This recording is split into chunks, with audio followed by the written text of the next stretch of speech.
दिलपुरा थाने station में 3 police officers करण, आलिया और मोहित अपने थाने में बैठे थे और उनकी टीवी में न्यूज चैनल पर रिपोर्टर रिमपुरा में घटी घटनाओं की रिपोर्ट कर रही थी।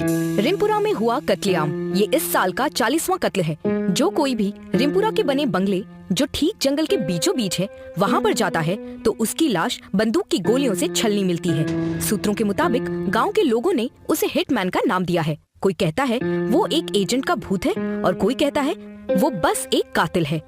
ये 40वां कत्ल है। कोई पागल है जो वहाँ पर लोगों को पिस्टल से उड़ा रहा है और उनकी लाशों को रास्ते में फेंक रहा है। जाने दो, वो इलाका हमारे ज्यूरिसडिक्शन में नहीं आता है। मगर वहाँ की पुलिस आखिर क्या कर रही है? रिमपुरा का पता नहीं, मगर दिलपुरा में हमेशा शांति रहती है। हम हैं ही इतने मेहनती। करण ध्यान से रिमपुरा के बारे में सोचने लगता है और आलिया करण से कहती है, क्या सोच रहे हो इतने ध्यान से? ये दिलपुरा जाकर हम ही क्यों न पकड़ ले इस हिटमैन को?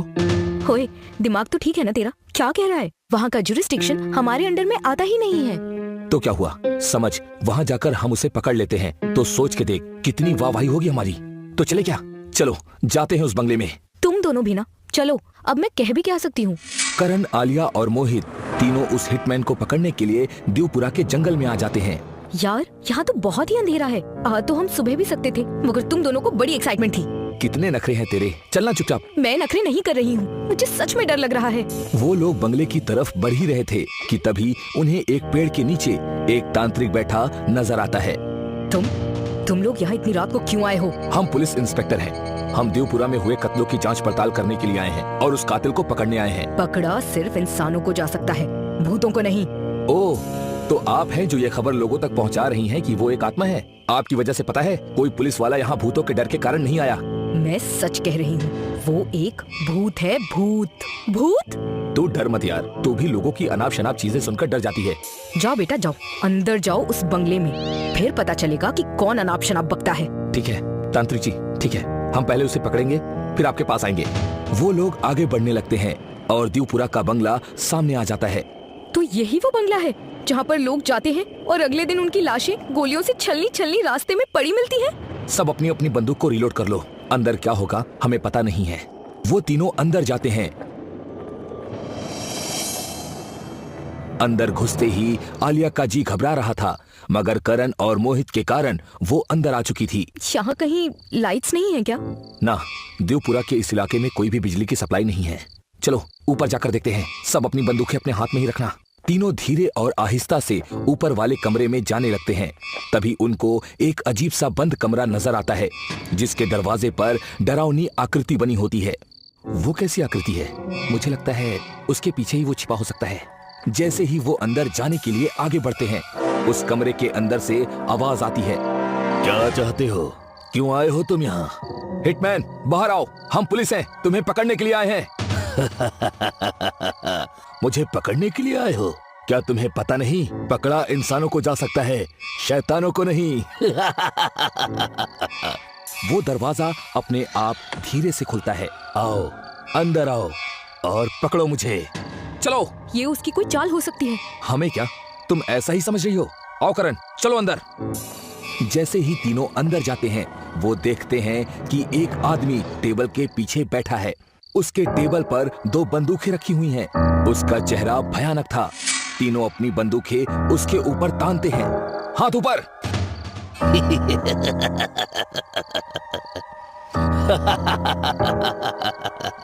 मैंने कहा हाथ ऊपर। ये तो इंसान नहीं है, मुझे बहुत डर लग रहा है। रिलैक्स, ये सिर्फ एक मास्क है। अपना मास्क भी उतारो। हिटमैन, तुम लोगों के साथ खेलने में मजा आएगा। हिटमैन अपनी बंदूक उठाता है। जैसे ही वो अपनी बंदूक उठाता है, करण, आलिया और मोहित तीनों उसे गोली मारने लगते हैं और वो ढेर होकर नीचे गिर जाता है। कहा था मैंने हाथ ऊपर। चलो यहाँ से चलते हैं। कल सुबह दिलपुरा के पुलिस थाने में जो भी यहाँ हुआ वो बताने आएंगे। रिलैक्स आलिया, वो मर चुका है। जैसे ही वो जाने के लिए पीछे मुड़ते हैं, उन्हें फिर से हिटमैन की आवाज सुनाई देती है। वे तीनों पीछे मुड़ते हैं और देखते हैं कि हिटमैन अपनी जगह पर खड़ा है और उसे लगी गोली के निशान अपने आप गायब हो रहे हैं। ये जिंदा कैसे हो गया? ये तो सच में भूत है। दोस्तों भागो! जैसे ही वो भागने की कोशिश करते हैं, हिटमैन मोहित को गोली मार देता है।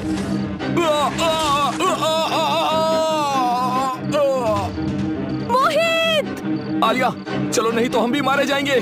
करण और आलिया दोनों वहाँ से भाग जाते हैं और हिटमैन उन्हें भागते हुए देखकर कहता है क्या हुआ, पकड़ने के लिए आए थे ना, पकड़ा क्यों नहीं फिर?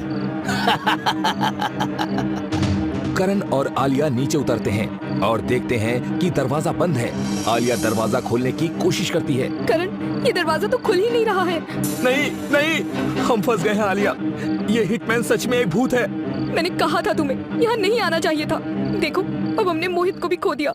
जब वे बात कर ही रहे थे तो उनके सामने वो तांत्रिक आ जाती है और उनसे कहती है, मैंने तुम लोगों से कहा था यहाँ मत जाना, फिर भी तुम लोगों ने मेरी बात नहीं मानी। मगर तुम्हारा पीछा करते करते मैं भी यहाँ आ गई। आखिर मैं कितने लोगों को यहाँ आकर मरते दिखती। तांत्रिक जी, हमारी मदद कीजिए, उस हिटमैन ने हमारे दोस्त को मार दिया। पता है मुझे, गोली की आवाज मेरे कानों में पड़ी थी। तांत्रिका जी, आप ही बताइए अब हम क्या करें, क्योंकि वो एक रूह है, तो उसे मारने के लिए हमें तंत्र विद्या का इस्तेमाल करना होगा। तांत्रिक अपने झोले में से चाकू निकालती है और करण को देती है। ये लो करण, जब भी मौका मिले इस चाकू से उस हिटमैन पर वार कर देना। ये चाकू इंसानों की राख से बनी है। जब तांत्रिक बात कर रही थी उसी वक्त हिटमैन तांत्रिक के सिर पर गोली चला देता है और वहीं उसकी मौत हो जाती है। मुझे मारने की साजिश चल रही है। करण और आलिया उसकी आवाज सुनकर नीचे के कमरे में जाकर छिप जाते हैं। तुम्हें क्या लगता है, तुम मुझे उस चाकू से मारने जाओगे और मैं तुम्हें मारने दूंगा? ओहो, कितने नादान लोग हो तुम भी। हिटमैन उनके कमरे का दरवाजा खोलता है। जैसे वो अपने कमरे का दरवाजा खोलता है वैसे ही आलिया उस पर चाकू से वार करती है, मगर वो उसका हाथ पकड़ लेता है और अपनी बंदूक से आलिया के सिर पर गोली मार देता है। तुमने ये ठीक नहीं किया, तुमने मेरे दोनों दोस्तों को मार दिया। हिटमैन उस चाकू को उठाता है और उसे तोड़ देता है।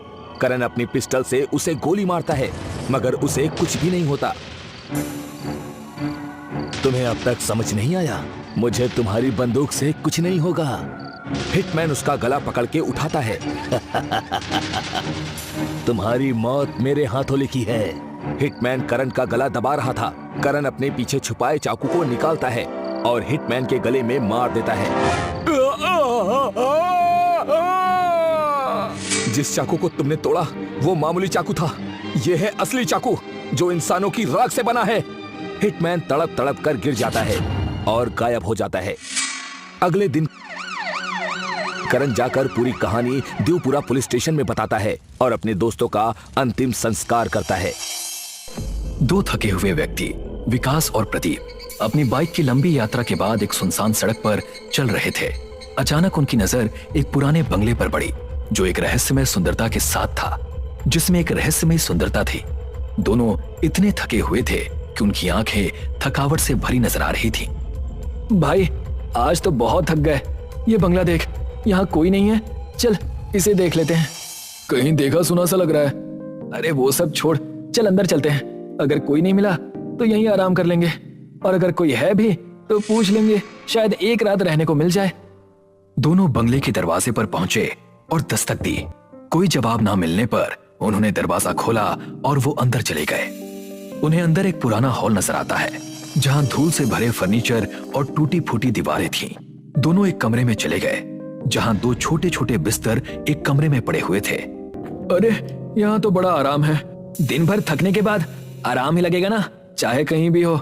चल अब आराम करते हैं। तभी प्रदीप की नजर एक पुरानी किताब पर पड़ती है जो एक डेस्क पर रखी हुई थी।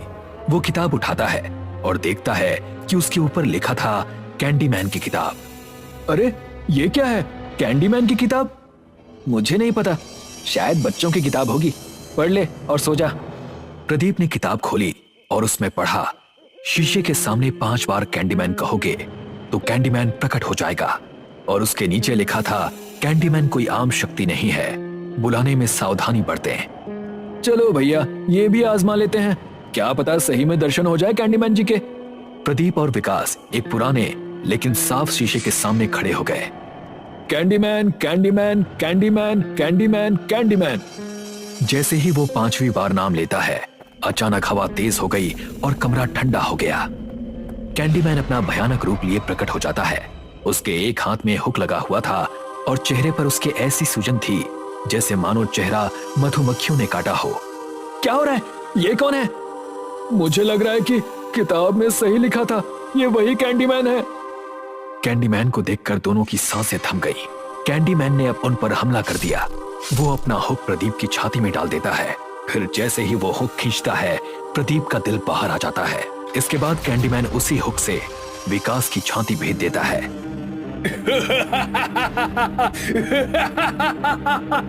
उनकी चीखें और कैंडीमैन की भयानक हंसी बंगले में गूंजने लगी।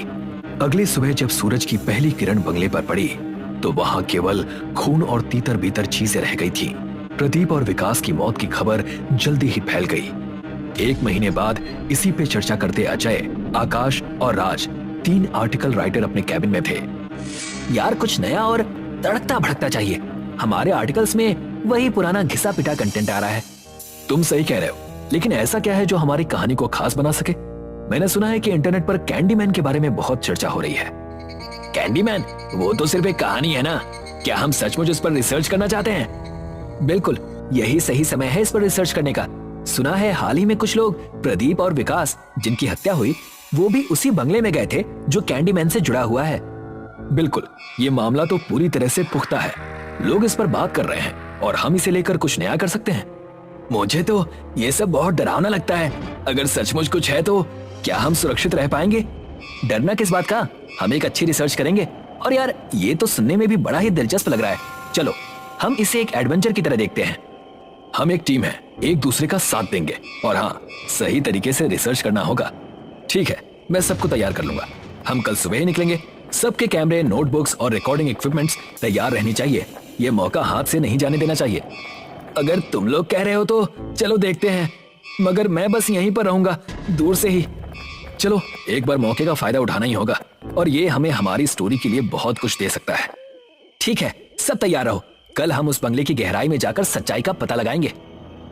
अगले दिन अजय और राज गांव में पहुंचते हैं और कालिया से मिलने के लिए उसकी झोपड़ी की ओर बढ़ते हैं। अजय ने पहले से ही कालिया से संपर्क किया था। राज, कालिया से कांटेक्ट तो हो गया था। वो हमें बंगले के बारे में सारी जानकारी दे देगा। अजय, आकाश और राज झोपड़ी तक पहुंचते हैं जहां कालिया उनका इंतजार कर रहा था। भाई साहब, शाम हो गई है, थोड़ा भोजन कर लीजिए। नहीं नहीं, पहले हमें उस बंगले तक जाना है। वो बंगला बहुत ही प्रसिद्ध है, इसलिए तो हम यहाँ आए हैं। यही आपकी गलती है। वो बंगला अंग्रेजों के जमाने का है और सिर्फ मौत की कहानियों के लिए चर्चित है। हमारे गांव वाले तो वहां कभी भी पैर नहीं रखते। मुझे तो बहुत डर लग रहा है। भाई, आप हमें डराइए मत। अगर आप ऐसा करेंगे तो हमारा काम नहीं हो पाएगा। जान रहेगी तो काम भी रहेगा साहब, लेकिन बिना जान के कौन सा काम होता है? भाई साहब, आप बस बंगले की जानकारी दे दीजिए। फिर भी चेतावनी देना मेरा काम है। बिना बताए हम किसी को वहां नहीं ले जाते। अपने सिर पर पाप कौन लेगा भैया? ठीक है, जल्दी बताइए। वो कैंडीमैन कहलाता है। उसकी कहानी ऐसी है कि वो एक अमीर आदमी था जिसने एक बार गांव की एक लड़की से प्रेम किया। लड़की से उसकी शादी नहीं हो पाई और उसने उसकी आंखों के सामने ही उसे मार डाला। गांव वालों ने उसे सजा दी। उसके हाथों को खंजर से काटकर उसकी जगह पर हुक लगा दिए गए। अब उसकी आत्मा वहीं बसी हुई है और वो हर किसी को अपनी मौत की धुन सुनाता है। अजय, राज और आकाश गंभीर हो जाते हैं। कालिया की बातें उन्हें सोच में डाल देती हैं। अजय, राज और आकाश के साथ कालिया बंगले के सामने पहुंचता है। अच्छा ठीक है, हमने आपकी बात सुन ली। अब आप हमें अंदर ले चलिए। बस मैं यहीं तक हूँ, अब मैं चलता हूँ। कम से कम हमें इतना तो बता दीजिए कि हमें वहां करना क्या होगा इस सच्चाई को जानने के लिए। भाई साहब, लगता है आपने सुना नहीं। हम गांव वाले अंदर नहीं जाते, बाकी सब तो आप खुद जान जाएंगे। 3 युवकों की मौत का यही संकेत है।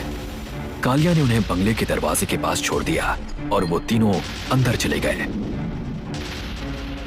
बंगले के अंदर अजय, राज और आकाश खून के धब्बे देखते हैं जो फर्श, दीवारों और चादरों पर फैले हुए थे, लेकिन शीशा बिल्कुल साफ था और एक डेस्क पर एक पुरानी किताब रखी हुई थी। देख राज, यहाँ एक किताब पड़ी है, कैंडीमैन की किताब। क्या ये कोई बच्चों की किताब है? भाइयों, मुझे अच्छा नहीं लग रहा। ये किताब यहाँ क्यों रखी है? सोचो, सिर्फ शीशा और डेस्क ही साफ है और इतना खून। अगर कालिया की बात सच हुई तो? कुछ नहीं होगा, गांव में ऐसी कहानियां तो चलती रहती हैं। ठीक है, किताब खोल कर देखते हैं। ये सही नहीं है, मैं जा रहा हूँ। आकाश डर के मारे भाग जाता है। छोड़ो उसे, हमें खुद छानबीन करके बाहर निकलना होगा, बाहर मिल जाएगा। ठीक है, चलो किताब खोलते हैं। राज ने किताब खोली और वही पंक्तियां पढ़ी जो प्रदीप ने पढ़ी थी। शीशे के सामने 5 बार कैंडीमैन कहोगे तो कैंडीमैन प्रकट हो जाएगा। क्या मजाक है, चलो इसे बोल कर देखते हैं, अभी पर्दाफाश होगा इस हॉन्टेड हाउस का। अजय 5 बार बोलता है, Candyman, Candyman, Candyman, Candyman, Candyman. दरवाजा खुद ब खुद बंद हो गया। अजय और राज एक दूसरे को घबराई हुई नजरों से देखने लगे। उनके माथे पर पसीना उभर आया और कैंडीमैन प्रकट हो गया। अचानक कैंडीमैन अपनी खूनी हुक के साथ अजय और राज पर हमला करता है। दिल, तुम्हारा दिल। कैंडीमैन अपना हुक अजय की छाती में डाल देता है और अजय का दिल उस हुक में फंसकर बाहर आ जाता है। उनकी चीखें और दर्द की आवाजें बंगले की दीवारों में गूंजने लगती हैं। आकाश बाहर दौड़ते हुए कालिया के पास पहुंच गया। कालिया दूर खड़ा है और उसे चुपचाप देख रहा था।